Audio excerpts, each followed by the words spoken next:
Swayam Prabha. Digital India. Educated India.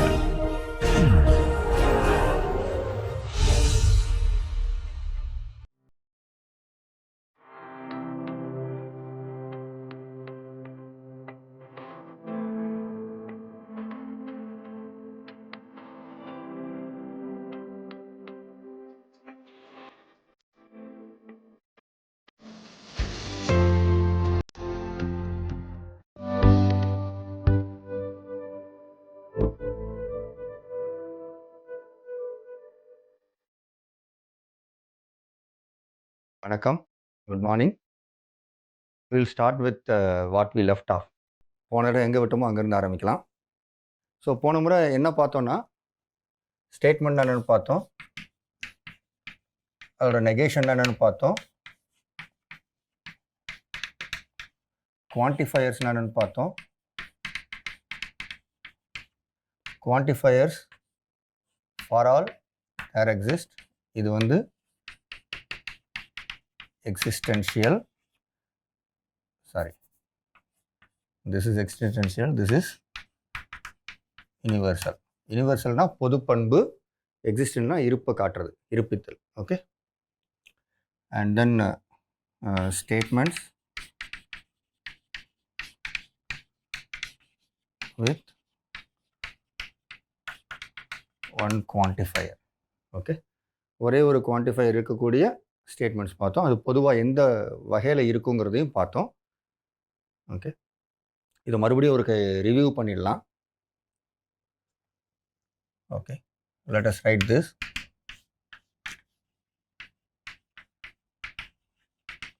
So போன முறை என்ன பார்த்தோம், காமனாக இங்கிலீஷில் எழுதக்கூடிய விஷயங்கள் வேண்டாம், ஒரு ஃபார்மல் லாங்குவேஜுக்கு அடாப்ட் ஆகிப்போன்னு சொன்னோம். அந்த ஃபார்மல் மாடல் வந்து we always start there exist, அப்படி இல்லைன்னா given anyன்னு ஆரம்பிப்போம். Okay, there exists a mango in this basket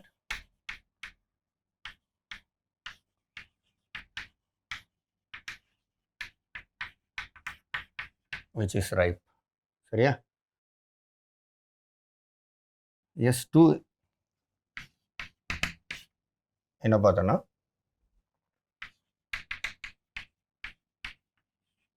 given any student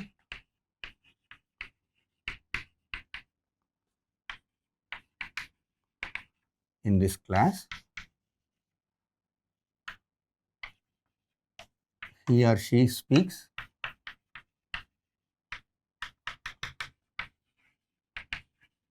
English. Okay, இப்போது இதுதான் ஃபார்மல் லாங்குவேஜ்.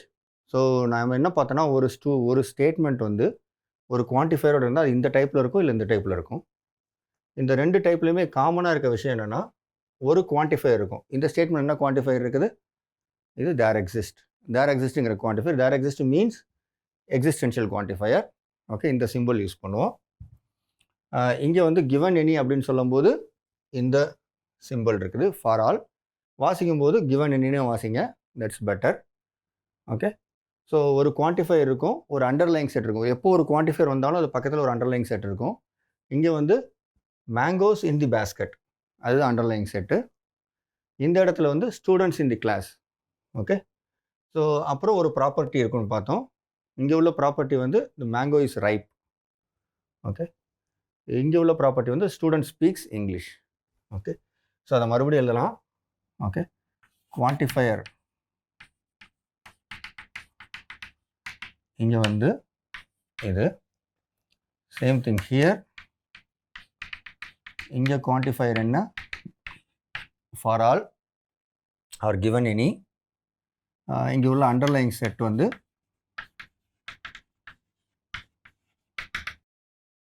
அண்டர்லைங் செட் இங்கே வந்து என்னென்னா, let's call that as M, set of all mangoes in the basket. இங்கே வந்து அண்டர்லைங் செட் வந்து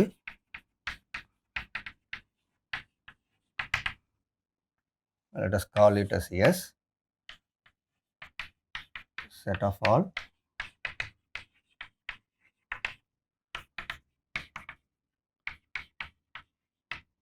students இருக்குது. இதை கொஞ்சம் கம்பேர் பண்ணி பாருங்கள். இங்கே என்ன இருக்குது, அங்கே என்ன இருக்குது, பொதுவான விஷயங்கள் எப்படி, ஒரு பொதுவான பேட்டர்ன் எப்படி இருக்குன்னு பாருங்கள். அப்புறம் ப்ராப்பர்ட்டி வந்து தி மேங்கோ இஸ் ரைப். இங்கே உள்ள ப்ராப்பர்ட்டி வந்து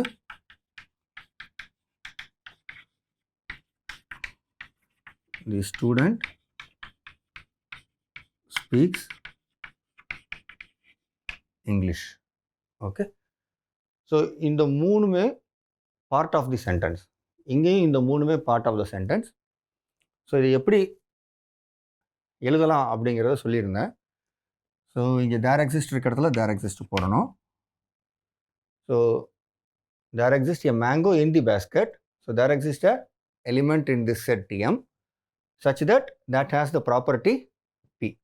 So let us call this property as P. இங்கேயும் P போடுவோம். So there exists M belonging to M. Small m denotes an element of this set capital M. So small m denotes some mango, okay, from the basket, such that what should happen? M has property P. In other words, M is ripe. In other words, M is ripe. Okay. So this is equivalent to saying M is ripe. Okay. This is what we call it as in the symbolic form. The sentence in symbolic. This is the formal English. I write it in symbolic form. Okay. Similarly here, if I want to write it in symbolic form, it will be for all small s belonging to capital S. What should happen? S has property P. So don't get confused. Both places I am using the word P, but you know what it means, right? இதுக்கு என்ன அர்த்தம் பாருங்க. ரெண்டு இடத்துலையும் ஒரே மாதிரி வார்த்தை. இங்கே பாருங்க, ப்ராப்பர்ட்டி P, இங்கேயும் P யூஸ் பண்ணுறேன், அங்கேயும் P யூஸ் பண்ணுறேன். குழப்பிக்க கூடாது. இந்த இடத்துல இந்த Pக்கு மீனிங் வந்து M is ripe. இந்த இடத்துல Pக்கு மீனிங் வந்து S speaks English. Okay, so there is a pattern. என்ன pattern? ஒரு quantifier, ஒரு underlying set and a property. A quantifier, underlying set and a property. So இது இன்னொரு விதமாக எழுத முடியும். இன்னும் கொஞ்சம் கன்வீனியன்ட் நோட்டேஷனுக்காக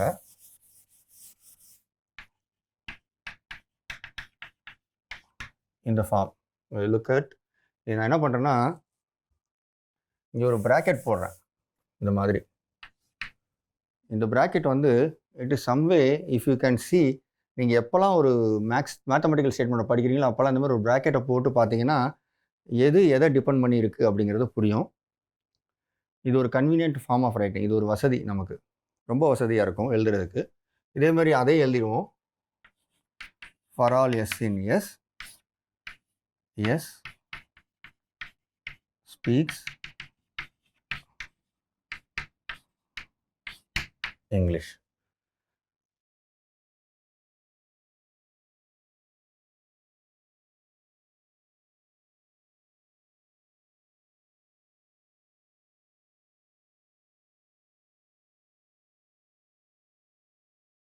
ஸோ இப்போது போன முறை நெகேஷன் பார்த்தோம். நெகேஷன் வந்து சில ஜென்ரலாக சில ஸ்டேட்மெண்ட்ஸ்க்கு பார்த்தோம். இங்கே நம்ம ஸ்பெசிஃபிக்காக இந்த ஸ்டேட்மெண்ட்டுக்கு நெகேஷன் பார்க்கலாம். ஸோ நெகேஷன் பார்க்கணுன்னா எப்படி பார்க்குறது? நெகேஷன் வந்து ஸோ இங்கே யோசிங்க. இங்கே வந்து என்ன பண்ண போகிறோம்?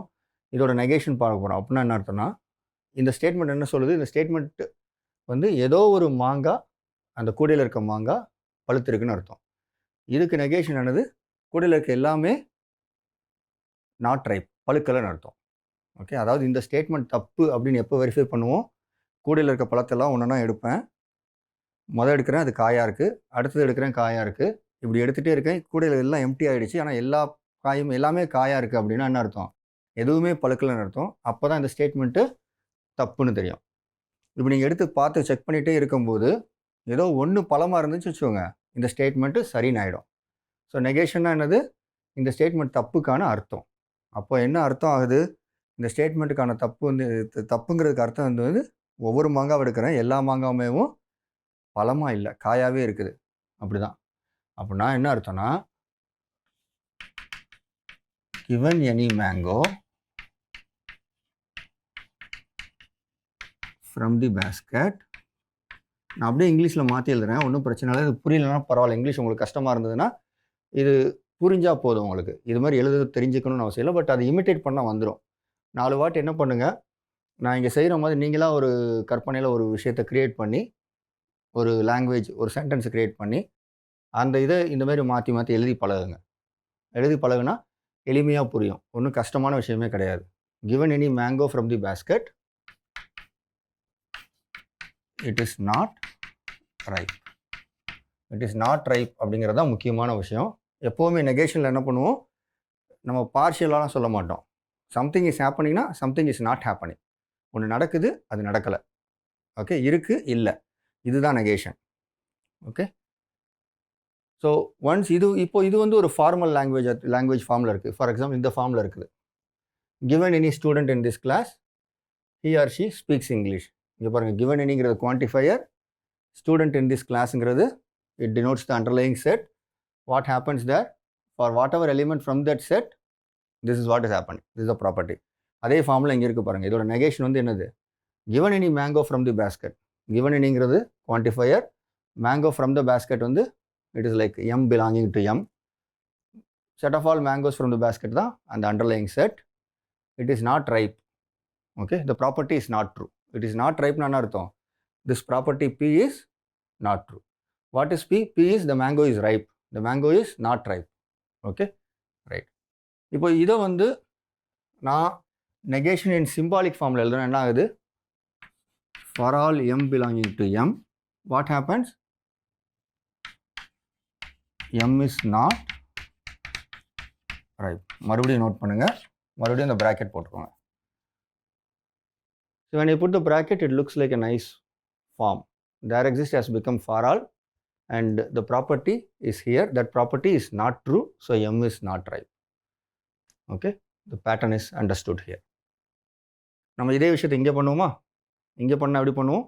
இங்கே வந்து இந்த விஷயம் வந்து சரிங்கிறது எப்போ நடக்கும்னா, கிளாஸில் இருக்க எல்லா ஸ்டூடெண்ட்டும் இங்கிலீஷ் பேச தெரியுது அப்படின்னு அர்த்தம்.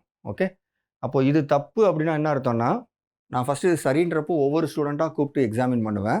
ஒவ்வொருத்தருக்குமா இங்கிலீஷ் தெரிஞ்சிட்டே இருக்குது அப்படின்னா, எல்லாருக்கும் இங்கிலீஷ் தெரிஞ்சிருக்கு அப்படின்னா இந்த ஸ்டேட்மெண்ட் சரி. ஆனால் நம்ம நெகேஷன் என்ன எழுத போகிறோம்? இந்த ஸ்டேட்மெண்ட் தப்புங்கிறதுக்கான அர்த்தத்தை எழுதணும்.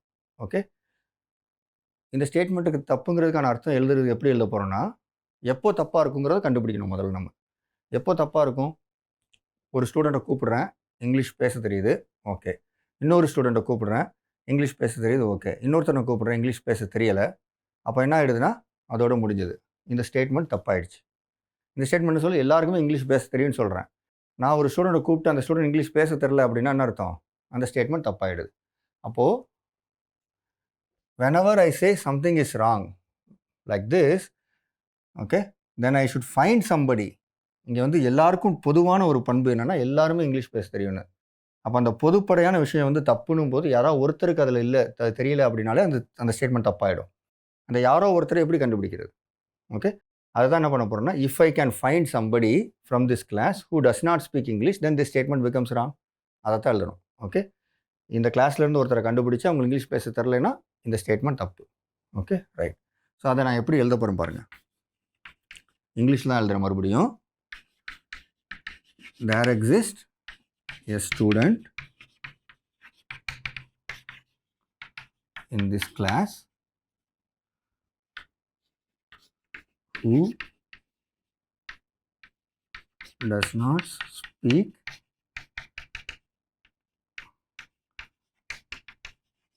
English. மறுபடியும் நான் என்ன பண்ணுறேன், அந்த ஃபார்மல் இதில் எழுதுகிறேன். ஓகே, அந்த there is a studentங்கிற வார்த்தை இல்லாமல், இல்லை some student does not speak Englishன்னு எழுதாமல் என்ன பண்ணுறேன், there existing ஆரம்பிக்கிறேன். இங்கே given any ஆரம்பித்த மாதிரி. ஸோ நம்ம கிளாஸ் ஃபுல்லும் இப்படி தான் எழுதுவோம். ஓகே, ஏன்னா இப்படி எழுதிட்டோன்னா நமக்கு எப்படி எழுதுறதுன்னு தெரியும். இங்கே பாருங்கள், இந்த தேர் எக்ஸிஸ்ட்னு வந்துச்சுன்னா இந்த சிம்பிளை போடணும், அப்புறம் அண்டர்லைங் செட் எடுக்கணும், அப்புறம் அந்த ப்ராப்பர்ட்டி எழுதணும். ஓகே, ஸோ இந்த இடத்துல வந்து ஆல்ரெடி நமக்கு அண்டர்லைங் செட்லாம் தெரியும், ஏன்னா நம்ம ஆல்ரெடி அந்த எக்ஸாம்பிள் வச்சு தான் ஒர்க் அவுட் பண்ணிகிட்ருக்கோம். ஸோ இங்கே வந்து இதோட நெகேஷன் அப்போ சிம்பாலிக் ஃபார்மில் எழுதுனா என்ன ஆகும்? There exist S belonging to S. This is a special one I have found. Okay, such that what happens?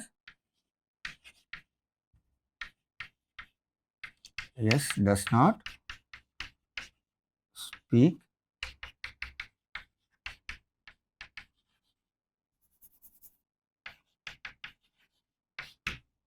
speak English. நல்லா இருக்குல்ல? ஸோ இதை பாருங்கள், இந்த பேட்டர்ன் அப்சர்வ் திஸ் பேட்டர்ன். இது தனியாக வச்சுக்கலாம், இதை தனியாக கம்பேர் பண்ணலாம். ஃபார் ஆல்ங்கிறது தேர் எக்ஸிஸ்டாக மாறி இருக்குது, for all S in S இருக்கிறது தேர் எக்ஸிஸ்ட் ஆகிருக்கு. எஸ் ஸ்பீக்ஸ் இங்கிலீஷ், இங்கேருந்து S does not speak English. இங்கே பாருங்கள், there exist has become for all, M is ripe, M is not ரைப்னு வந்துருக்கு. Okay, so the negation also follows a pattern. இதுதான் நம்ம இப்போ புரிஞ்சுக்கிற விஷயம்.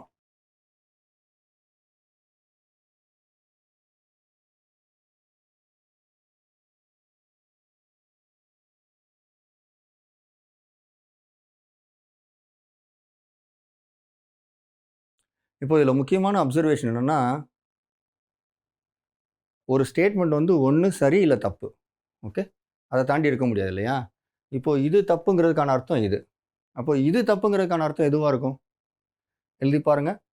இது தப்பு அப்படின்னு என்ன பண்ணுவோம்னா, இந்த பேட்டர்னை ஃபாலோ பண்ணி எழுதினோன்னா என்ன ஆகும்னா, இந்த ஃபார் ஆல் பிகம்ஸ் தேர் எக்ஸிஸ்டாக மாறும். ஓகே, இங்கே என்ன பண்ணுவோம், எம் இஸ் நாட் ரைப்புங்கிறது எம் இஸ் ரைப்னு ஆகும். ஸோ ஐ ஆம் getting this.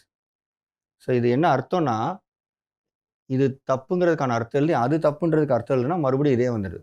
Okay, or in other words, if S is a statement, எஸ்ன்னு ஒரு ஸ்டேட்மெண்ட் எடுத்துக்கிட்டு அந்த ஸ்டேட்மெண்ட்டுக்கு நெகேஷன் வந்து நாட் எஸ்ன்னு டினோட் பண்ணுறோன்னு வச்சுக்கோங்க. Okay, I am going to denote it as S.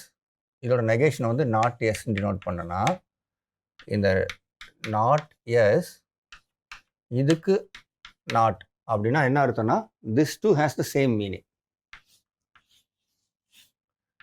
இந்த எஸ்ஸும் இந்த நாட் ஆஃப் எஸ்ஸும் ரெண்டும் ஒரே மீனிங், ஒரே அர்த்தம் அப்படிங்கிறதான் இதிலிருந்து அப்சர்வ் பண்ண விஷயம். சரியா? ஸோ ஓவராலாக இப்போ நீங்கள் பார்க்க வேண்டிய விஷயம், ஒரு ஸ்டேட்மெண்ட் இந்த ஃபார்மில் இருந்துச்சுன்னா அதை சிம்பாலிக் ஃபார்மில் இப்படி எழுதலாம், ப்ரொவைடட் இந்த 3 நமக்கு தெரிஞ்சதுன்னா. அந்த சிம்பாலிக் ஃபார்மை இது மாதிரி நெகேட் பண்ணலாம், அப்புறம் இப்படி பண்ணலாம். இன்னும் எளிமையாக சொல்லணும்னா, இந்த இங்கிலீஷ் எழுதுறது தான் நமக்கு கஷ்டமான விஷயம்.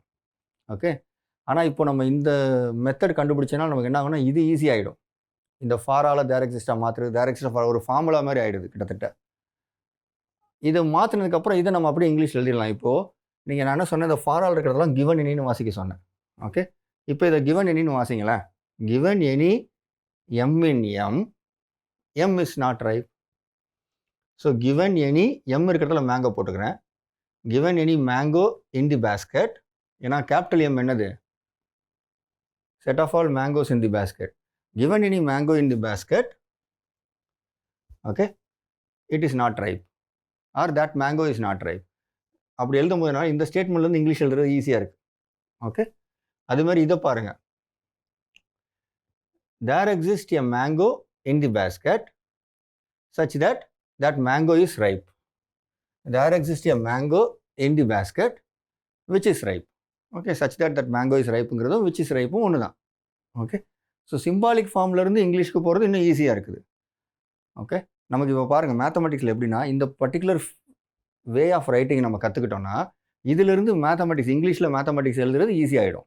ஓகே, இது நமக்கு ஆல்மோஸ்ட் எல்லா இடத்துலையும் பழக ரொம்ப எளிமையாக மாறிடும். Okay,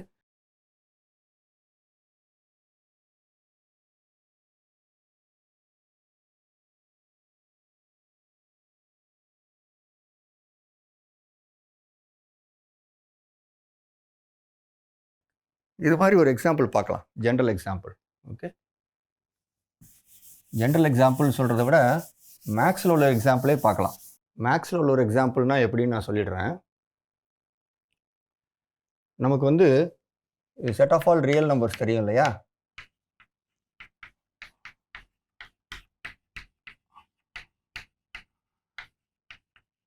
set of all real numbers தெரியும் அப்படின்னா இப்படி இமேஜின் பண்ணிக்கோங்க. இந்த ரியல் லைன் நமக்கு தெரியும். 0 இங்கே இருக்குது. ஒரு இடத்துல 0 மார்க் பண்ணிட்டோன்னா இந்த பக்கம் இருக்கிறதெல்லாம் பாசிட்டிவ் நம்பர்ஸ், இந்த பக்கம் இருக்கலாம் நெகட்டிவ் நம்பர்ஸ். நமக்கு தெரிஞ்ச ரியல் நம்பர்ஸ்லாம் இந்த 1, 2, 3. அப்புறம் நமக்கு வேறு என்ன நம்பர் தெரியும், அதெல்லாம் நேச்சுரல் நம்பர்ஸ்னு சொல்லுவோம். -1 -2லாம் சேர்த்துக்கிட்டோன்னா இன்டிஜர்ஸ்னு சொல்லுவோம். 0, 1, 2, 3லாம் சேர்த்தா ஹோல் நம்பர்னு சொல்லுவோம். அப்புறம் 1/2, 3/4 இந்த மாதிரி இதெல்லாம் எழுதுனா அது ரேஷ்னல் நம்பர்னு சொல்லுவோம். அப்புறம் √2, √3லாம் இர்ரேஷ்னல் சொல்லுவோம். இந்த எல்லா நம்பரும் சேர்த்தது தான் ரியல் நம்பர். சரியா? இதெல்லாம் கலந்தது தான் எல்லாமே சேர்ந்து தான் ரியல் நம்பர். ஓகே. ஸோ இப்படி ரியல் நம்பரில் நம்ம ஒரு சப்செட் எடுத்துக்கலாம். A subset of R. Okay. இதில் ஃபஸ்ட்டு விஷயம், இந்த ஏ சப்செட் ஆஃப் ஆருங்கிறதுக்கே நமக்கு மீனிங் தேவை. அதனால் கொஞ்சம் இந்த ப்ராப்ளத்துக்கு ஒரு பிரேக் எடுத்து அடுத்த ப்ராப்ளத்துக்கு போயிடுவோம். இந்த ப்ராப்ளத்துக்கு மறுபடியும் வருவோம். ஓகே. ஒரு சின்ன கேப்பு. ஓகே. இப்போ ஏவும் பியும் 2 செட்டுன்னு வச்சுக்கோங்க. A and B R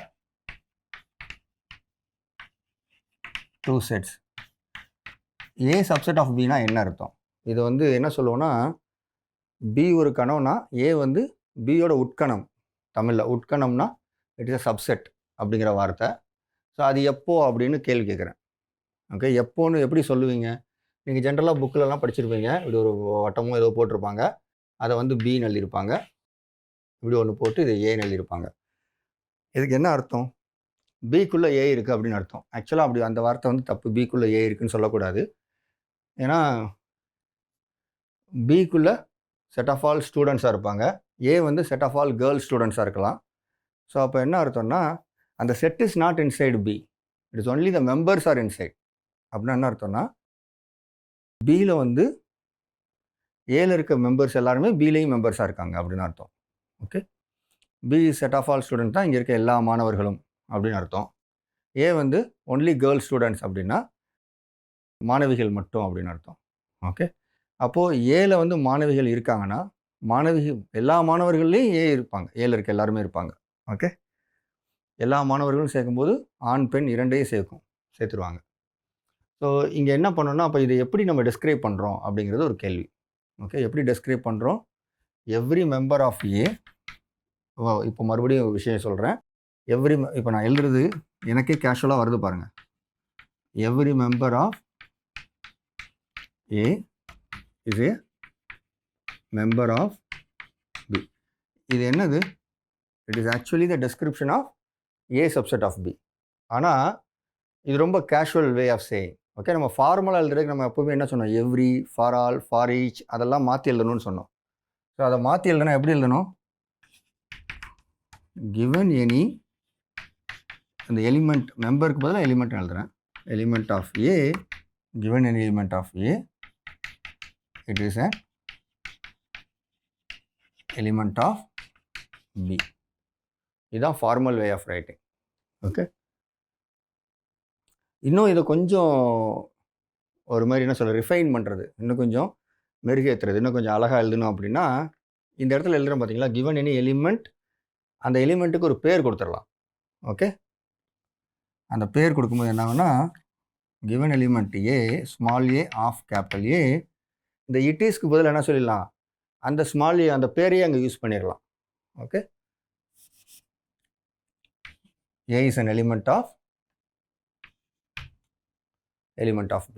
okay. So இப்படி எழுதிட்டேன். இப்போ எனக்கு என்ன ஆச்சுன்னா, இந்த ஏ சப்செட் ஆஃப் பிக்கு டெஸ்கிரிப்ஷன் எப்படி கிடைச்சிருக்கு? ஒரு ஃபார்மல் இங்கிலீஷ் லாங்குவேஜ், மேத்தமெட்டிக்கலாக நம்ம அக்செப்ட் பண்ணக்கூடிய ஒரு ஃபார்மல் லாங்குவேஜில் டெஸ்கிரிப்ஷன் கிடைச்சிருச்சு. இந்த டெஸ்கிரிப்ஷன் கிடைச்சிருச்சுன்னா என்ன அர்த்தம்? நான் இப்போ இது எப்படி எழுத போகிறேன்னு பாருங்கள். I have a quantifier here. I have a set, underlying set here. I have a property. Okay. இதை எப்படி எழுதலாம்? For all A in A, what is the property? A belongs to B. இதுதான் ப்ராப்பர்ட்டி. ஸோ இதுவும் நம்ம பழைய ஸ்டேட்மெண்ட்டோட ஃபார்மேட்டுக்கு வந்துச்சு பாருங்கள். So நம்ம இப்போ இதை வச்சு என்ன பண்ணிடலாம்னா, we can describe, நம்ம டெக்ஸ்ட் புக்கில் பார்க்குற மாதிரி ஒரு டெஸ்கிரிப்ஷன் கொடுக்கலாம். டெக்ஸ்ட் புக்கில் என்ன சொல்லுவோம்? we say that A is subset of B if for all A in A, A belongs to B. You see, textbook proof நமக்கு அழகாக வருது. இப்போது நம்ம என்ன கற்றுக்கிட்டோம்னா, ஒரே ஒரு விஷயம் தான் கற்றுக்கிட்டோம் இந்த ஹோல் கிளாஸில். ஒரு குவான்டிஃபையர் உள்ள ஒரு ஸ்டேட்மெண்ட் எப்படின்னு, அந்த ஸ்டேட்மெண்ட் வச்சுட்டு A சப்செட் ஆஃப் B என்னவா இருக்கும்னு யோசித்தோம். அதே இதை இங்கிலீஷில் நம்ம கேஷுவலாக சொன்னோம். தமிழில் சொன்னதை இங்கிலீஷில் மாற்றினேன். அதை கொஞ்சம் ஃபார்மலாக எழுதினேன். அந்த எவ்ரி இதை வந்து கிவன் எனின்னு மாற்றினது எனக்கு இந்த ஃபார்மில் எழுத வசதியாக இருக்குது, பழைய பேட்டர்னை ஃபாலோ பண்ணி. அப்போ என்ன ஆகிடுது, this becomes a definition. If you want to write a definition for A subset of B, so text bookல எப்படி சொல்லியிருப்பாங்க, let A be two sets அப்படின்னு ஆரம்பிப்பாங்க. என்னன்னா முதல்ல அந்த ஒரு பேக்ரவுண்ட் செட்டிங்கே க்ரியேட் பண்ணுறாங்க. ஓகே, என்னென்னு சொல்கிறாங்க, எது என்ன அப்படின்னு சொல்லிடுறாங்க. அதுதான் இங்கே விஷயம். ஏவும் பியும் ஒரு செட்டுன்னு சொல்லிடுறாங்க. we say A is a subset of B. Okay, we say A is a subset of B and denoted as, and the denoted asங்கிறது அந்த சிம்பிள் இன்ட்ரடியூஸ் பண்ணுறதுக்காக, இந்த சிம்பிள் இன்ட்ரடியூஸ் பண்ணுறதுக்காக set of B if. இப்போ இஃப்ங்கிற இடத்துல description எழுதணும், அதோட விவரம் எழுதணும். எப்போ அப்படி சொல்லுவோம், இந்த வார்த்தை எப்போ சொல்லுவோம், A சப்செட் ஆஃப் பின்னு எப்போ சொல்லுவோம், இந்த கண்டிஷன் இருந்துச்சுன்னா. If for all A in A belongs to B. இது புரியுதா? ரொம்ப எளிமையாக இருக்குல்ல. நம்ம ஒன்றும் கஷ்டப்பட்டு எழுதலை, ஏற்கனவே எப்படி எழுதணும்னு கற்றுக்கிட்டோம். அந்த இதை அப்படியே இமிட்டேட் பண்ணுறோம். இமிட்டேட் பண்ணும்போது இங்கே கிடச்சிடுது. ஓகே, இப்போ இந்த முக்கியமான விஷயம், இந்த ஃபார்மில் எழுதும்போது என்ன அர்த்தம்னா, ஆல்ரெடி நான் போன தடவை சொன்ன மாதிரி, ஒரு விஷயத்தை தெரிஞ்சிருக்கு அப்படின்னா, ஒரு ஸ்டேட்மெண்ட் தெரிஞ்சிருக்கு அப்படின்னா, ஸ்டேட்மெண்ட் எப்போ ட்ரூ இல்லைங்கிறது நமக்கு தெரியும்னு அர்த்தம். இப்போ இந்த இடத்துல A is not A subset அப்படிங்கிறது எப்படி எழுதுவோம், it is nothing but negation of the statement. Negation of the statement அப்படின்னா என்ன அர்த்தம்னா, given A and B are two sets, we say A is not a subset of P. Okay, இந்த denoted as கூட நமக்கு இப்போ தேவையில்லை. if A is not a subset of B, if this is not true அப்படி தானே அர்த்தம். Okay, when is this not true, when I write the negation of the statement. Okay, இந்த statement வந்து not ட்ரூன்னு சொல்லணும். That is nothing but writing the negation of the statement. நமக்கு சிம்பாலிக்காக எழுத தெரியும், ரொம்ப எளிமையாக எழுத தெரியும். எப்படி எழுதுவோம், இந்த ஃபாரால தேர் எக்ஸிஸ்டாக மாற்றுவோம். There exist A in A such that A is not in B. That's all. அப்படின்னா என்ன அர்த்தம்னா, I can find an element in A such that it does not belong to B.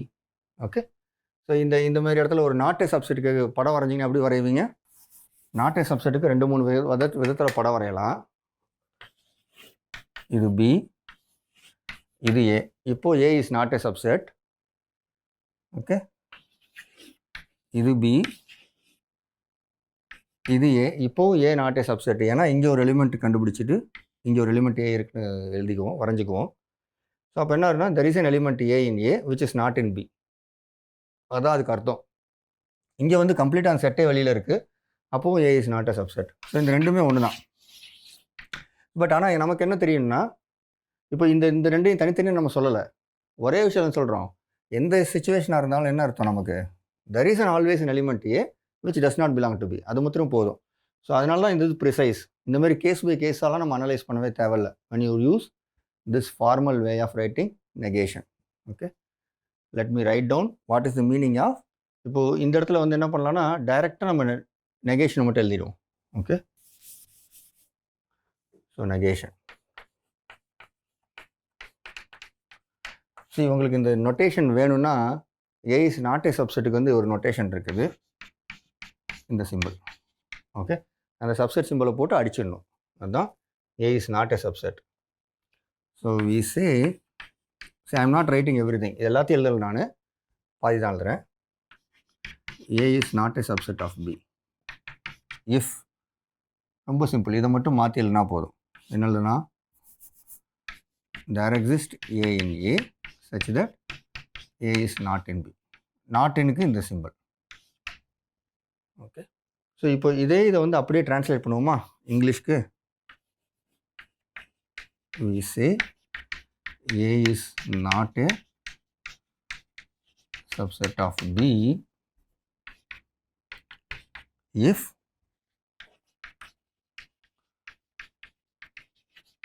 there exists an element A in A such that I don't know A is not in B. அவ்வளோதான். ஒரு தடவை வாசிச்சு பாருங்க இதை. இப்போ இதுவும் ஒரு definition தான். எதை டிஃபைன் பண்ணுறோம்? A is not a subset of B define பண்ணுறோம். We say A is not a subset of B if there exists an element A in A such that A is not in B. இப்போ இங்கே பார்த்தீங்கன்னா இந்த ஒரு லைனை மட்டும் முன்னாடி சேர்த்துக்கிட்டிங்கன்னா it becomes a formal definition. யூஸ்வலாக நம்ம ஃபார்மல் டெஃபினிஷன் எல்லாமே லெட்டில் ஆரம்பிக்கும். Let something happens. அப்புறம் இதை இந்த மாதிரி சொல்லலாம். இப்படி சொல்லணும்னா என்ன நடக்கும் அப்படிங்கிறத எழுதியிருப்போம். எல்லாமே ஒரு பேட்டர்ன் தான். ஓகே, ஸோ இப்போது என்ன பண்ணோம், இதுதான் ஃபஸ்ட் எக்ஸாம்பிள். ஆல்மோஸ்ட் இது வரைக்கும் நம்ம எழுதின எல்லாமே என்னென்னா இங்கிலீஷ் சென்டென்ஸை தான் மாற்றி மாற்றி எழுதிட்டு இருந்தோம். ஆப்பிள், மேங்கோ அப்படின்னு சொல்லிட்டு. இங்கே வந்து ஒரு மேத்தமெட்டிக்கல் இதையும் கான்செப்டை டிஃபைன் பண்ணியிருக்கோம். ஸோ இப்போது இங்கே வந்து ஒரு செட்டு, சரியா? ஏ சப்செட் ஆஃப் ஆர் எடுத்துக்குவோம். இந்த கதைக்கு வரலாம். இப்போது ஏ வந்து நான் எம்டின்னு அஸ்யூம் பண்ணிக்கோங்க. ஏ நான் எம்டி அப்படின்னா என்ன அர்த்தம்னா, ஸோ இதில் வந்து 2-3 விஷயம் இருக்குது. இந்த செட்டு வந்து it denotes empty set and this simple denotes not equal to. புரிஞ்சுக்கோங்க, இந்த சிம்பிள் அதாவது ஈக்குவல் டு போட்டு இப்படி கிராஸ் பண்ணால் அது நாட் ஈக்குவல் டுன்னு அர்த்தம். இந்த ஒரு சர்க்கிள் மாதிரி போட்டு இப்படி கிராஸ் பண்ணால் அது எம்டி செட்டுன்னு அர்த்தம். Okay, right. அப்படின்னா என்ன அர்த்தம்? A is not equal to empty set. இது இன்ட்ரெஸ்டிங்கான விஷயம். இது ஒரு எக்ஸசைஸாக எடுத்துக்கோங்க. என்ன எக்ஸசைஸ்னால், 2 செட் ஏ பி இருக்குது. When do you say A not equal to B அப்படிங்கிறத யோசிச்சு மட்டும் பாருங்கள். எழுதுறது அப்புறம் பார்த்துக்கலாம். முடிஞ்சால் நம்மளே அடுத்த கிளாஸில் எப்போயாவது பண்ணுவோம். Okay, A not equal to B அப்படிங்கிறத ஒரு ஃபார்மல் இங்கிலீஷ் லாங்குவேஜில் எழுதிட்டு, ஓகே, அதுக்கு சிம்பாலிக் ஃபார்மில் எழுத ட்ரை பண்ணுங்கள், முயற்சி பண்ணுங்கள். முடியுதான்னு பாருங்கள். இது வரைக்கும் தெரிஞ்சதை வச்சு உங்களால் முடியுதா பாருங்கள். இல்லைனா அப்புறம் பார்த்துக்கலாம். இங்கே இப்போதைக்கு நமக்கு தேவை ஏ சப்செட் ஆஃப் ஆர் தான், ரைட்? ஓகே, இப்போது இதுக்கு வந்து when do you say something is an upper bound for this set? இப்போ ஏவோட எலிமெண்ட்ஸ் எல்லாம் எப்படி இருக்குன்னு வச்சுக்கோங்களேன். இதெல்லாம் சம் நம்பர்ஸ், இந்த ஷேடட் ஏரியா, அப்புறம் இங்கே கொஞ்சம் நம்பர்ஸ், இதுதான் செட்டுன்னு வச்சுக்கோங்க. when do you say something is an upper bound? Okay, எப்போ ஒரு நம்பரை வந்து அப்பர் பவுண்டுன்னு சொல்லுவீங்க இந்த செட்டுக்கு? இப்போ ஃபார் எக்ஸாம்பிள் ஏ வந்து ஒன்லி திஸ் க்ளோஸ்ட் இன்டர்வல் 0-1 வச்சுக்கோங்க. இதுக்கு இடப்பட்ட நம்பர்ஸ் மட்டும்தான் ஏல இருக்குது அப்படின்னா எது அப்பர் பவுண்டுன்னு கேட்டால் 1ன்னு டக்குன்னு சொல்லுவீங்க. மோஸ்ட்லி எல்லாரும் சொல்கிற நம்பர் 1. ஏன் அப்படின்னா அந்த 1 இருக்கிற இடத்துல ஒரு கோடு பட்டினா எலிமெண்ட்ஸ் ஆஃப் ஏ எல்லாமே இந்த பக்கம் இருக்கும், ஒரு பக்கமாக இருக்கும். அது அப்பர் பவுண்ட். அப்படின்னா என்ன அர்த்தம்னா, இங்கே இருக்க ஒரு எலிமெண்ட் எக்ஸ்ன்னு ஒன்று எடுத்தோம்னா அந்த எக்ஸ் வந்து less than or equal to 1. So upper பவுண்டுங்கிற நம்பர் வந்து இந்த செட்டில் இருக்க எல்லா எலிமெண்ட்ஸோட பெருசாக இருக்குது. ஓகே, ஸோ அதை எப்படி நம்ம மேத்தமெட்டிக்கலாக டிஸ்கிரைப் பண்ணுறது அப்படிங்கிறது தான் கொஷின். ஸோ இப்போது ஒரு real number alpha belongs to R. So let alpha belongs to R. Question is, when do you say alpha is an upper bound of A? Question என்னது? எப்போ இந்த ஆல்ஃபா வந்து அப்பர் பவுண்ட் ஆஃப் ஏன்னு சொல்லுவோம்?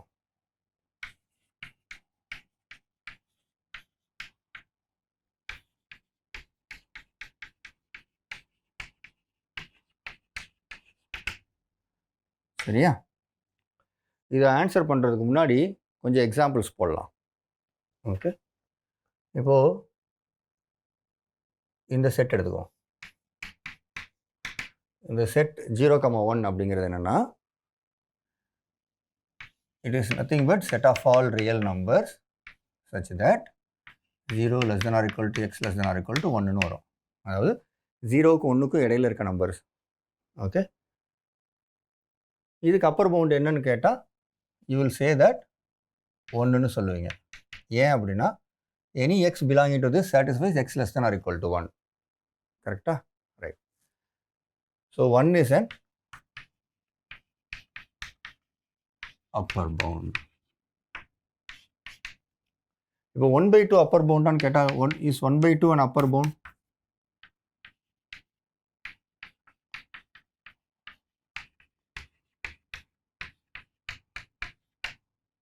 இந்த கேள்விக்கு என்ன பதில் சொல்லுவீங்க? இந்த கீழே பிளாட் பண்ணி பார்ப்போம். இதுதான் 1. ஸோ 1/2 எங்கே இருக்கும்? இங்கே இருக்கும். 1/2 அப்பர் பவுண்டான்னு கேட்டால் இல்லை. ஏன் 1/2 is not an upper bound? நமக்கு தெரியும் இங்கே இருக்க ஏதோ ஒரு நம்பர் வந்து இந்த செட்டில் இருக்க நம்பரே வந்து இதோட பெருசாக இருக்குது அப்படின்னு சொல்லுவோம். சரியா? ஸோ நமக்கு அப்பர் பவுண்டாக என்ன ஃபீல் பண்ணோம்? It is something which keeps all the elements of the set towards one side. In particular எனக்கு லெஃப்ட் சைடில் இருக்க மாதிரி இருந்துச்சுன்னா அதை வந்து அப்பர் பவுண்ட் சொல்லுவோம். இப்போ 2 அப்பர் பவுண்டான்னு கேட்டிங்கன்னா, ஸோ இதுக்கு வந்து answer no. Okay, is 2 an upper bound?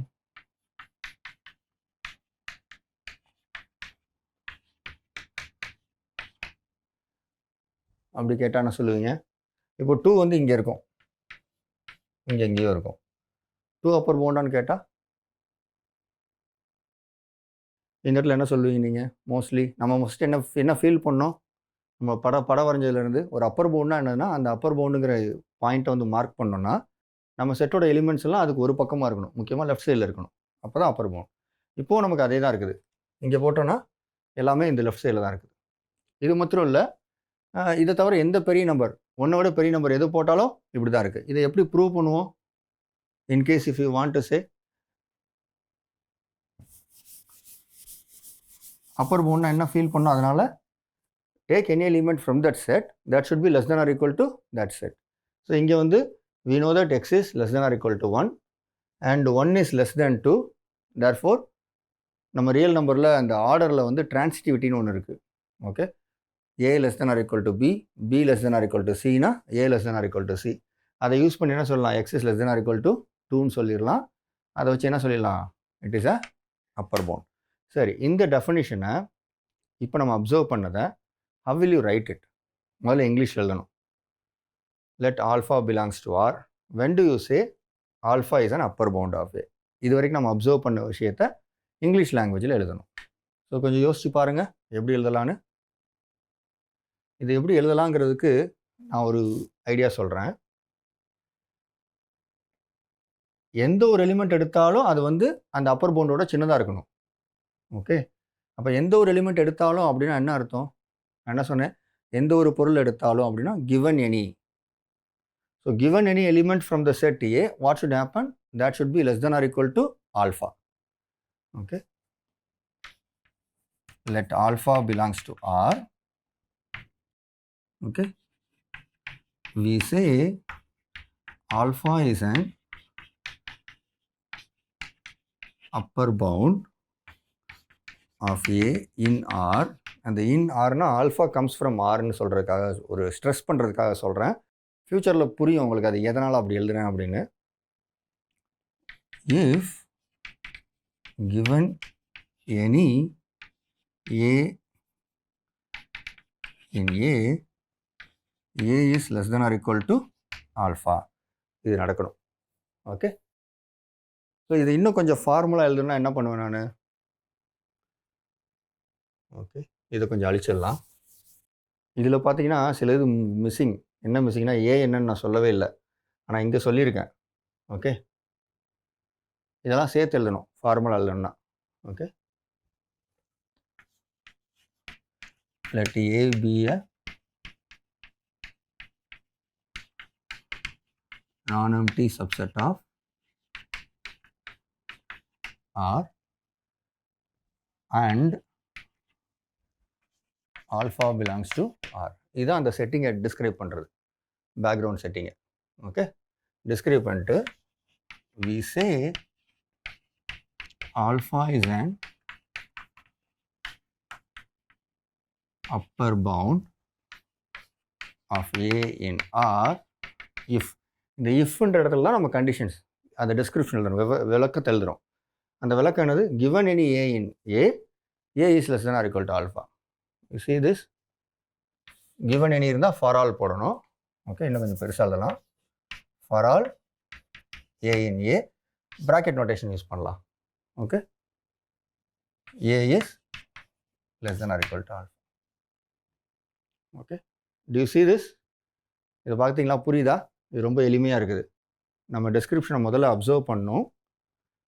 Okay, 2-3 example போட்டு பார்த்தோம். சில கேள்விகள் கேட்டோம். அதுக்கு பதில் சொல்ல ட்ரை பண்ணோம். இப்போ இங்கே வந்துடுச்சு. இப்போ நீங்கள் அப்பர் பவுண்டுக்கு டெஃபினிஷனாகவே இதை எடுத்துக்கலாம். Very formal definition. இப்போ நான் அப்பர் பவுண்டுக்கு எழுதியிருக்கேன். நீங்கள் என்ன பண்ணுங்கள், உங்களோட ஃப்ரீ டைமில் லோயர் பவுண்டுக்கு எழுதுங்க. ஓகே, அது ஒரு கேள்வி. ரெண்டாவது, இங்கே ஏன் நான் எம்டி சப்செட் நான் கன்வீனியண்ட்டாக எடுத்திருக்கேன், ஏன்னா ஃப்யூச்சரில் எனக்கு யூஸ் பண்ணுவேன் அப்படின்னு சொல்லிட்டு. இப்போதைக்கு இது தேவையில்லை. இந்த நான் எம்டி இல்லை அப்படின்னா என்ன ஆகுங்கிறத யோசிச்சு பாருங்கள். ஓகே, இதெல்லாம் சைட் பை சைடாக நீங்கள் கொஞ்சம் கொஞ்சமாக யோசிச்சுட்டே வரக்கூடிய விஷயங்கள். இதுக்கெல்லாம் காரணங்கள் நான் பின்னாடி சொல்கிறேன். இந்த லெக்சரில் அப்பப்போ சொல்கிறேன். நான் ஒன்றுக்கும் ரீசன் வந்து இடையில சொல்கிறேன். இப்போதைக்கு இதை பண்ணுங்கள். என்ன பண்ணணும், லோயர் பவுண்ட்னா என்ன, அதை எப்படி ஃபார்மலாக எழுதுறது, டெஃபினிஷன். ஓகே, அதை எழுதணும். அடுத்து அந்த நான் எம்டி இல்லைன்னா அப்பர் பவுண்டு சொல்ல முடியுமா, முடியாதா? ஓகே, எம்டி செட்டுக்கு என்ன, what is the meaning of upper bound, இதெல்லாம் சும்மா யோசிச்சு பாருங்கள். இப்போது இது முடிச்சாச்சு. இதுக்கு அடுத்து இங்கே வாங்க. யூஸ்வலாக என்ன பண்ணுவோம், எப்போவுமே ஒரு ஸ்டேட்மெண்ட் எழுதிட்டு நம்ம என்ன பண்ணோம், அதோட நெகேஷன் என்னன்னு பார்ப்போம். எனக்கு எப்போவுமே அந்த நெகேஷன் தெரியணும்னு சொல்லுவேன். மேக்ஸை பொறுத்தளவுக்கு ஒரு ஸ்டேட்மெண்ட் எழுதுனீங்க, அந்த ஸ்டேட்மெண்ட்டோட அர்த்தம் எப்போ உங்களுக்கு முழுசாக தெரியும், அந்த ஸ்டேட்மெண்ட்டும் தெரியணும், அதோட அர்த்தமும் தெரியணும், அது தப்புங்கிறதுக்கான அர்த்தமும் தெரியணும். ஓகே, இப்போ இந்த ஸ்டேட்மெண்ட் தப்புங்கிறதுக்கான அர்த்தம் ரொம்ப எளிமையாக எழுதிடலாமா? நம்ம இது வரைக்கும் பண்ண விஷயத்தை வச்சேவும் ரொம்ப ரொம்ப எளிமை இல்லையா? ஏன்னா இதுக்கு முன்னாடி நம்ம எழுதிட்டோம் அழகாகவும். இந்தமாரி ப்ராக்கெட் நோட்டேஷன் எழுதியாச்சுன்னா அதுதான் கண்டிஷன். ஸோ இங்கே என்ன பண்ணுவோம், இந்த செட்டிங் பேக்ரவுண்ட் செட்டிங் மாற போகிறதில்ல. ஓகே, அதுக்கடுத்து we say alpha is an upper bound of A in R if இந்த இடத்துல வந்து இந்த ஃபாரால் என்னவாகும், இந்த இடத்துல ஆல்ஃபா இஸ் முதல்லன்னு சொல்லிடுறேன். இந்த செட்டிங் மாற போகிறதில்ல. we say alpha is not an upper bound. Okay, not an upper bound னா this statement should be wrong. Okay, this should not happen. Okay, not of this statement. அதுக்கு என்ன பண்ணுவோம், for all என்ன there exists போடணும். there exists A in A such that A is இங்கே தான் greater than alpha போடணும், greater than or equal to கிடையாது. அது ஏன்னு சொல்லிடுறேன். ஓகே, இந்த செட்டிங் அப்படியே இருக்குது. நெகேஷன் எழுதுறேன். we say alpha is not an upper bound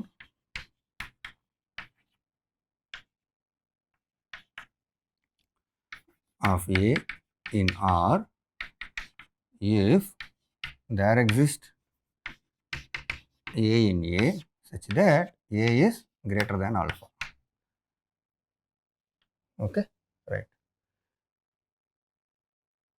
இது வந்து எளிமையாக உங்களுக்கு புரியும். பட் ஏன் இங்கே கிரேட்டர் தேன் ஆல்ஃபா போட்டேங்கிறதுக்கு ஒரு சின்ன விஷயம் இருக்குது. இப்போ ரியல் நம்பர்ஸில் 2 நம்பருக்கு இடையில எப்போவுமே ஒரு ஆர்டர்னு ஒன்று உண்டு. ஓகே, எது பெருசு எது சின்னது அப்படிங்கிறத சொல்கிற ஆர்டர். அதை வந்து ஆர்டர்டு ஃபீல்டுன்னு ஜென்ரலாகவும் சொல்லுவாங்க. Set of all real numbers is ordered ஃபீல்டுன்னு. நமக்கு அதெல்லாம் தேவையில்லை. அதில் உள்ள முக்கியமான ப்ராப்பர்ட்டியை மட்டும் இப்போ நோட் பண்ணி வச்சுப்போம். அப்புறம் தேவைப்படும் போது மற்ற இடத்துல யூஸ் பண்ணிக்கலாம். மற்ற இடத்துல இன்னும் டீட்டெயிலாகவும் பார்த்துக்கலாம். அதுக்கு பேர் லா ஆஃப் ட்ரைகாட்டமி. இது என்ன அர்த்தம்னா, given any two real numbers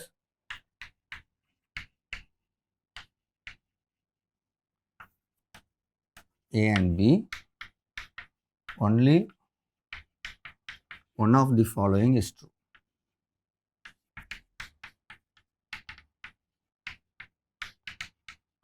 One of the following is true. First one வந்து A less than B, second வந்து A equal to B, third வந்து A greater than B.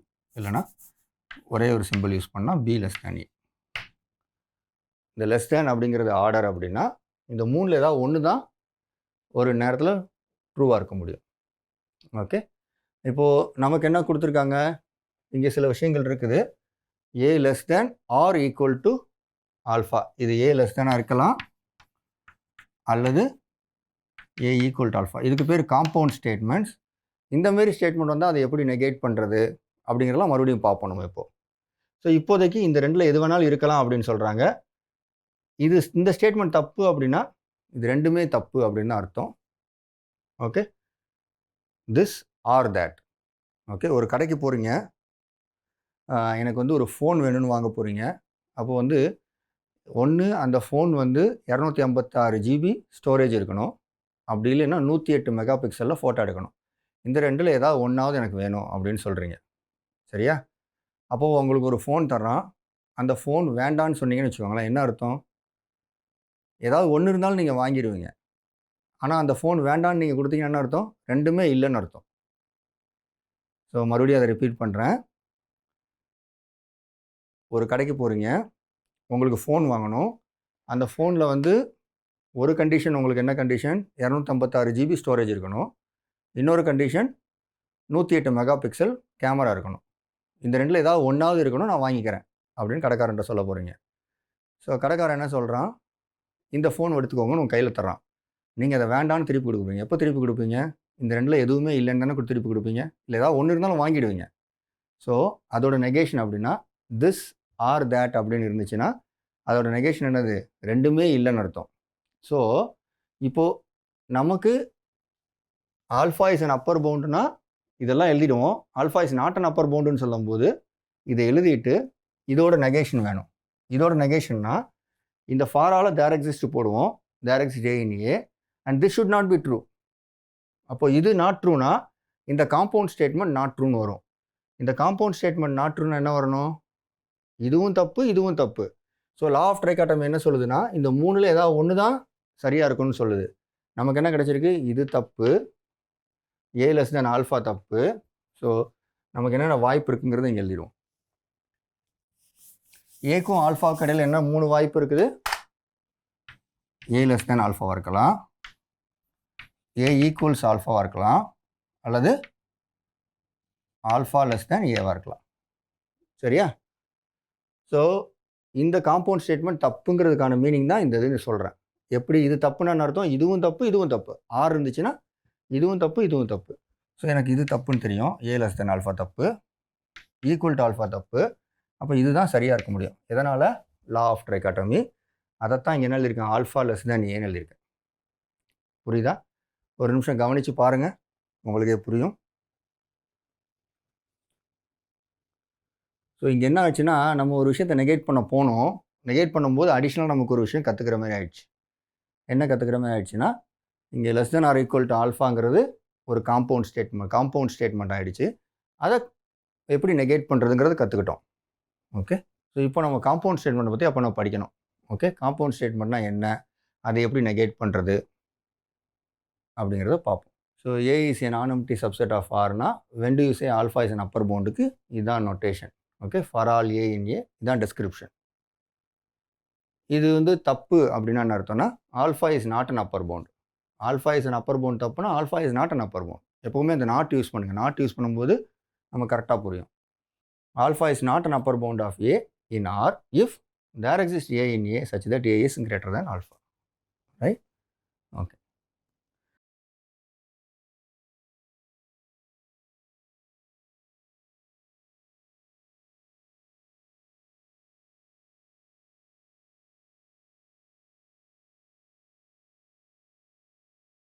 இப்போது இது புரிஞ்சிடுச்சுன்னா நம்ம இதுக்கடுத்து ஃபர்தராக போகிறதுக்கு முன்னாடி இந்த காம்பவுண்ட் ஸ்டேட்மெண்ட் என்னென்னு படிச்சிடலாம். ஓகே. ஸோ இந்த காம்பவுண்ட் ஸ்டேட்மெண்ட்ஸ் எல்லாம் நிறைய இடத்துல வரும், நேச்சுரலாக நமக்கு வரும். ஓகே. நேச்சுரலாக வருங்கிறதுக்கு இது ஒரு எக்ஸாம்பிள். நம்ம less than or equal to அதிகமாக யூஸ் பண்ணுவோம். எப்போ பார்த்தாலும் less than or equal to, greater than or equal to இது யூஸ் பண்ணுவோம். லெஸ் தென் ஆர் ஈக்குவல் டுனா less than or equal to 2, greater than or equal டுனா greater than or equal to, அங்கேயும் 2 statement வந்துடும். Okay. இது தவிர வேறு எங்கே வரும் அப்படிங்கிறதுக்கு எக்ஸாம்பிள் சொல்கிறேன். நம்ம இந்த விஷயம் பண்ணுவோம். நம்ம இந்த R2 அப்படின்னா என்ன பண்ணிருப்போம்னா it is set of all ordered pairs A, B. சரியா? இது எப்படி இருக்கும்? R2ல இருக்க எலிமெண்ட்ஸ்லாம் A, B அப்படின்னு இருக்கும். ஓகே. இந்த A, B equal to the additive identity அப்படின்னா என்ன அர்த்தம்? அடிட்டிவ் ஐடென்டிட்டினா 0, 0 அல்ல 0 vector. It is equal to this அப்படின்னா இங்கே என்ன அர்த்தம்? இது ஒரு வகையான காம்பவுண்ட் ஸ்டேட்மெண்ட். இது என்ன அர்த்தம்? A is equal to 0 and B equal to 0. இது ஒரு compound statement. Okay.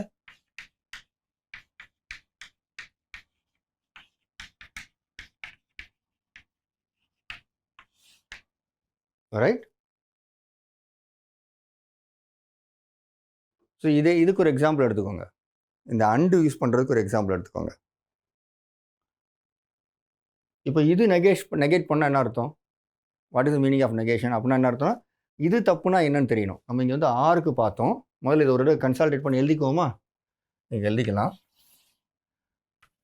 S okay, S1ன்னு வச்சுக்குவோம். காம்பவுண்ட் ஸ்டேட்மெண்ட் என்னது? A less than alpha or A equals alpha. அப்போது நெகேஷன் ஆஃப் S1 அல்லது நாட் ஆஃப் S1. ஓகே, இது என்னது? ஒரு கடைக்கு போய் நீங்கள் கேட்ட விஷயம் கிடைக்கல, இது அல்லது அது இருக்கணும்னு கேட்குறீங்க. ஒரு பொருளை வேண்டான்னு திருப்பி கொடுத்தீங்கன்னா என்ன அர்த்தம்னா அது ரெண்டுமே இல்லைன்னு அர்த்தம். ஸோ இது என்ன ஆகுது? ஏ, இதுவும் தப்பு. ஓகே, இது தப்புனா என்ன அர்த்தம்? இதுவும் தப்பு, இதுவும் தப்பு. So what is the negation? It is A greater than alpha, otherwise alpha is less than A. ரைட்டா? ஓகே, இது நம்ம போன தடவை கற்றுக்கிட்டது. ஓகே, ஸோ இங்கே வந்து இந்த இதுக்கு ஒரு சிம்பாலிக்காக என்ன பண்ணுவோன்னா, மறுபடியும் வில் டூ அன் எக்ஸாம்பிள். அந்த same example with shop owner. Okay, நீங்கள் மொபைல் ஷாப்புக்கு போகிறீங்க. எனக்கு வந்து ஒரு ஃபோன் வேணும். அந்த ஃபோன் வந்து 256 GB ஸ்டோரேஜ் இருக்கணும். அதோட 108 மெகாபிக்சல் கேமராவும் இருக்கணும். ரெண்டுமே இருக்கணும். இது வந்து நீங்கள் டிமாண்ட் பண்ணுறது. இப்போ கடைக்காரன் உங்களுக்கு ஒரு ஃபோன் தரான். அந்த ஃபோன் வேண்டான்னு எப்போ திருப்பி தருவீங்க?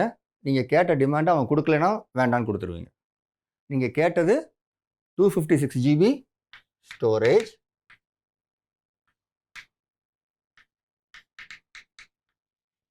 And 108 MP camera.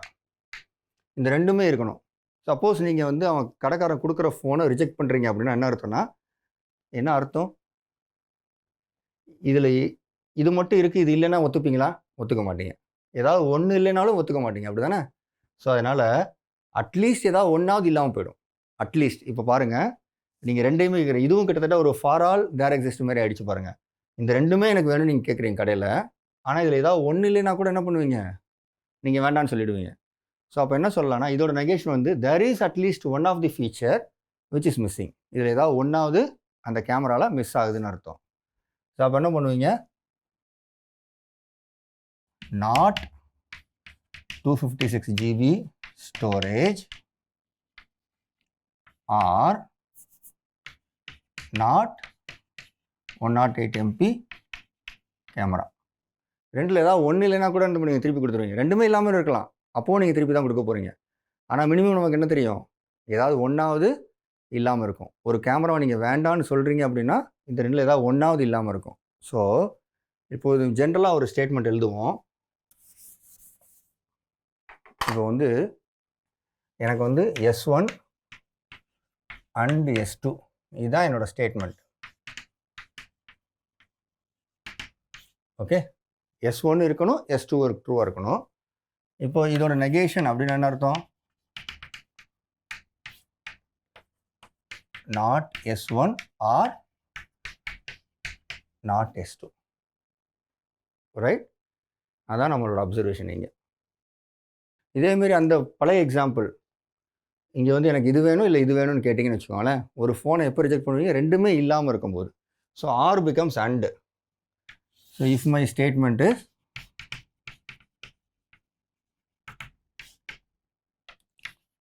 S1 or S2, then அதோட நெகேஷன் என்னது?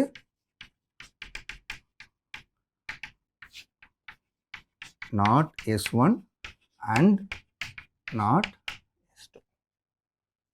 சரியா? ரைட். ஸோ இது ஜென்ரலாக இதை அப்சர்வ் பண்ணிக்கோங்க, இதை புரிஞ்சுக்கோங்க. இதை புரிஞ்சுக்கிட்டிங்கன்னா நம்ம இந்த ப்ராப்ளத்தை போட்டுடலாம்.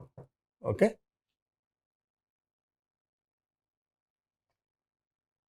ஓகே. ஸோ இப்போ இதோட நெகேஷன் எழுதுவோம். What is the negation of this?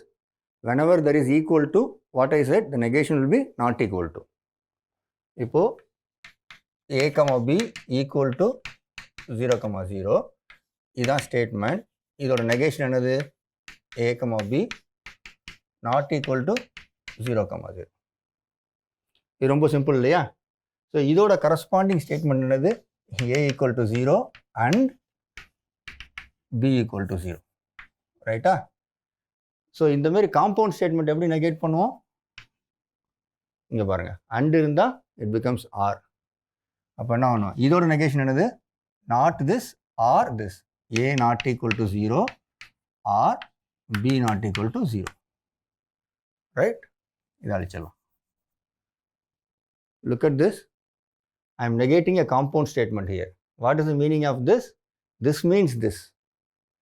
This means this. புரியுதா? ஓகே, இது நம்ம நிறைய இடத்துல யூஸ் பண்ணுவோம். இது ஒரு சின்ன சப்டில் டிஃபரன்ஸு. இந்த டிஃபரன்ஸ் நமக்கு புரிஞ்சதுன்னா நிறைய இடத்துல நமக்கு நல்லா ரொம்ப யூஸ்ஃபுல்லாக இருக்கும். ப்ரூஃப்லாம் எழுதும்போது அருமையாக இதை யூஸ் பண்ணுவீங்க நீங்கள் அழகா. Okay, so there is a statement, compound statement here.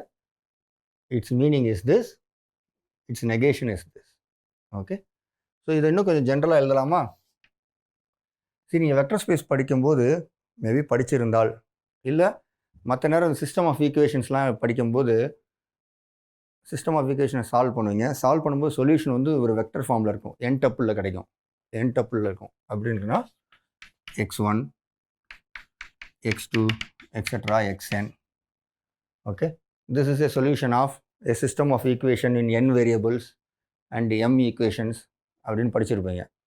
அப்போ என்ன பண்ணோம்? this equation is 0, this equation is 0 sequence. அப்படி 0 solution அப்படின்னு என்ன அர்த்தம்னா ஒவ்வொரு என்ட்ரியுமே 0.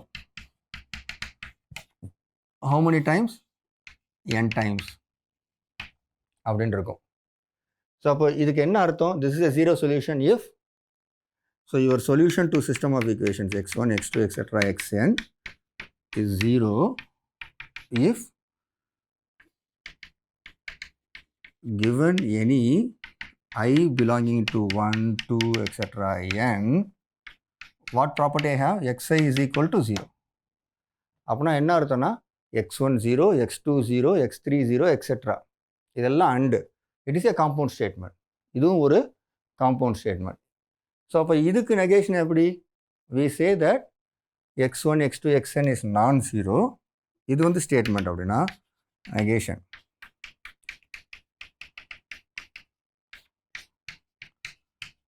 இஸ் நான் ஜீரோ இஃப் என்ன கண்டிஷன்? இங்கே கிவன் என்ன இருந்துச்சுன்னா என்ன பண்ணுவோம்? There exist I belonging to 1 2 etc. n such that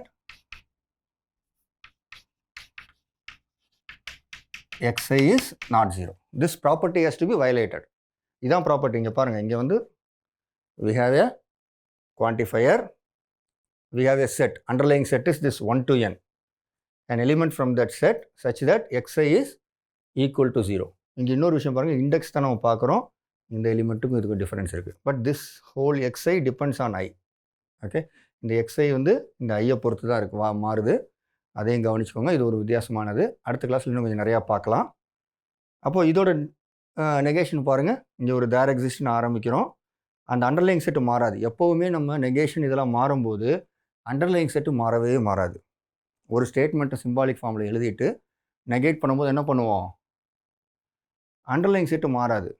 only for all தேர் எக்ஸிஸ்டாக மாறும். அந்த ப்ராப்பர்ட்டி வந்து நாட்டுன்னு மாறும். ஓகே, ஸோ இப்போ பார்த்தீங்கன்னா given any has become there exist, underlying set same தான். சச் தட் இங்கே xi ஈக்குவல் டு 0, இங்கே xi not equal to 0. You see எல்லாமே இது வரைக்கும் நீங்கள் பார்த்த வரைக்கும் ஈக்குவல் டு நாட்டாக மாறும். ஸோ சம் ப்ராப்பர்ட்டி இஸ் தேர்னா நாட் தட் ப்ராப்பர்ட்டின்னு ஆகும். அந்த ஃபார் ஆல் தேர் எக்ஸிஸ்ட் மாறும், அண்டர்லைங் செட்டு மாறாது. ஓகே, இதுதான் conclusion. So we have also learnt how to negate compound statements as well as negate statements with one quantifier. Okay, இந்த கிளாஸை இதோடு நிப்பாட்டிக்கலாம்.